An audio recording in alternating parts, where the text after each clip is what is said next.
Good evening, I'm Maciej, Mikos. Welcome to Ukraine Brief. Today marks day 1414 since Russia launched its full-scale invasion of Ukraine. US officials and European partners say progress was made on security guarantees for Ukraine at yesterday's meeting in Paris, while concrete commitments remain unclear. The Coalition of the Willing released a joint declaration outlining a framework for peace in Ukraine, which includes US monitoring a ceasefire and the deployment of a European multinational force in Ukraine. President Zelenskyy has said that he now hopes to meet with President Trump soon to discuss the security guarantees. However, critics argue that the coalition's announcement is fraught with the same shortfalls that have caused previous proposals to fail.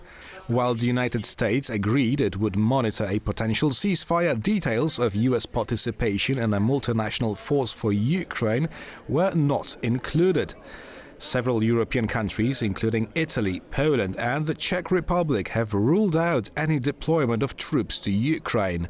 Today, Keir Starmer said that deployment of British troops to Ukraine would require parliamentary approval. Additionally, points of contention still surround control of the Zaporizhzhia nuclear power plant and Ukraine's Donbas region, with Moscow patently refusing to agree to NATO troops in Ukraine. Without any signs from Russia of an end to the aggression in 2026, the Kremlin leader described the war in Ukraine as a holy mission, combining religious symbolism with calls for support for the army. This aligns with the predictions from Kiev that Moscow aims to recruit more than 400,000 new Russian soldiers this year. Russia's warriors have always, as if at the Lord's behest, carried out this mission of defending the fatherland and its people, of saving the motherland and its people. At all times in Russia, this is how people have regarded their warriors, as those who, as if at the Lord's behest, carry out this holy mission. President Zelenskyy continued his diplomatic efforts to strengthen support for Ukraine today, visiting Nicosia alongside other EU leaders as Cyprus took over the presidency of the European Council. President of Cyprus, Nikos Christodoulides, has promised that his country will prioritize support for Ukraine during its presidency of the Council of the European Union, which began on January 1st. Among other issues, the leaders discussed Ukraine's path towards EU membership, Cypriot military support for Ukraine within the framework of the Prioritized Ukraine Requirements List, or PEARL program, and sanctions against Russia. Zelenskyy also met with Archbishop Georgios of New Justiniana and all Cyprus during his official visit, thanking the Church of Cyprus for recognizing the independence of the Orthodox Church of Ukraine. Meanwhile, Russia continues its attacks across Ukraine, pushing forward on the front line and striking Ukrainian cities. Over the past day, at least 3 civilians were killed and more than 20 others wounded. In northern Ukraine's Sumy region, a Russian drone strike hit the city of Shostka, setting a car on fire with no injuries reported. In southern Ukraine's Zaporizhzhia region, 2 people were killed and 9 others wounded, according to regional governor Ivan Fedorov. Earlier on Wednesday, a drone hit a car, injuring 1 more person.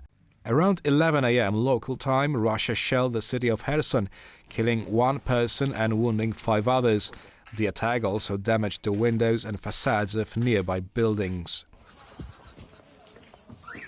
In another massive drone attack on the eastern Ukrainian city of Dnipro, 1 person was killed and at least 8 others wounded, including 2 children. Russia used kamikaze drones during the attack, which can fly at very low altitude, making interception difficult. As a result, residential buildings, apartments, offices, cars and other infrastructure, including a gas pipeline, were damaged. Ukraine's Air Force said Russia launched a ballistic missile and 95 drones in the overnight attack. On Tuesday night, Ukraine carried out a large strike against an oil depot in Russia's Belgorod region, inflicting substantial damage to the facility. According to Ukraine's General Staff, overnight on January 6th, drones struck the Oskol oil depot located approximately 100 kilometers across the Ukrainian border. Social media footage showed a raging fire at the facility that Ukrainian authorities say is used to supply the Russian armed forces with fuel.